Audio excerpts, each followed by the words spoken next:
Cédric ce matin, ça change énormément de choses dans la vie. En fait, la plupart du temps, quand vous êtes apaisé, vous gérez beaucoup mieux l'environnement. Vous avez remarqué? Plus apaisé.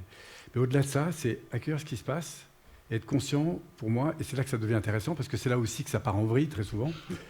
Parce qu'un être humain, ce n'est pas un faire humain, c'est un être humain.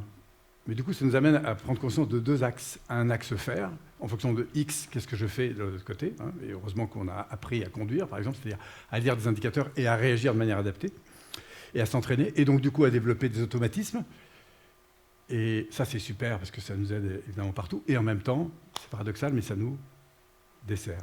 Pourquoi? Parce que X va entraîner Y. Et ce fameux Y, réaction émotionnelle ou comportementale, est évidemment complètement lié à notre histoire. Donc dans notre histoire, il y a des choses qui sont chouettes parce qu'elles nous poussent vers l'avant, puis il y a parfois des choses qui... Du coup, ça m'a amené à découvrir ce monde intérieur, fait de pensées, d'émotions et de comportements. En gros, on a un cavalier, qui est notre partie consciente qui a envie d'avancer, et la partie préconsciente et inconsciente, que je vais appeler le cheval, que je trouve magnifique, mais qui est tellement important de découvrir en termes de différence de fonctionnement. Autant...